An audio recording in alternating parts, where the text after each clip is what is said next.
وسوسوں اور برے خیالات سے بچنے کا نسخہ، آسان نسخہ عطا فرمائے۔ اللہ کریم آپ کو اجر عظیم عطا فرمائے،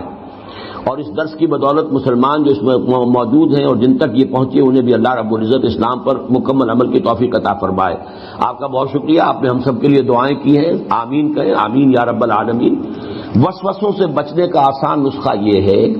کہ اپنے ذہن پر ایک دھن ایسی سوار کر لو کہ باقی تمام چیزیں اس میں سے نکل جائیں۔ حدیث نبوی ہے، من جعل ہمومہ ہما واحدا ہم الآخرۃ کف اللہ جمیع ہمومہ فی الدنیا،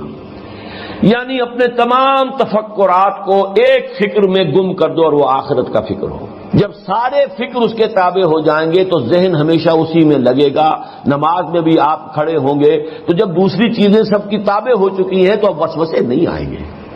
لیکن اگر آپ نے اللہ اور دین اور رسول کو تو دماغ کی ایک گوشے میں گٹھڑی میں باندھ کے رکھا ہوا، باقی سارے دماغ پر قبضہ ہے دولت کا، شہرت کا، وجاہت کا، رشتوں کا، حیثیتوں کا، تو ظاہر بات ہے نماز میں تو پھر جو دماغ میں جو ہوگا چکی وہی کچھ پیسے گی جو اس کے اندر ہے،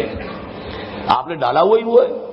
تو نماز میں یہی ہوگا کہ آپ جو ہیں وہ کہیں گے کچھ الحمدللہ رب العالمین الرحمن الرحیم، اور خیال یہ ہوگا کہ فلاں جو ہے میری دکان پر فلاں چیز ختم ہوئی ہوئی تھی، وہ آیا تھا گاہک میں نہیں دے سکا، اب مجھے جا کر خریدنی ہے، اس لیے کہ آپ کے ذہن پر وہی بستولی ہے۔ تو ہونا یہ چاہیے کہ فکر، اللہ کی محبت، اللہ کے مطلوب و مقصود ہونے کی کیفیت، آخرت کا تصور، اس کی جواب دہی، یہ چیزیں اتنی چھا جائیں کہ پھر یہ کہ شیطان کو بھی داخل ہونے کے لیے بڑی محنت کرنی پڑے، مشقت کرنی پڑے اس کے اندر کوئی ہیڈ وے بنانے کے لیے، لیکن اگر سارا کچھ ہم نے اپنے دماغ کے اندر وہی کچھ رکھا ہوا ہے تو وہی چکی جو ہے وہ پستی رہے گی۔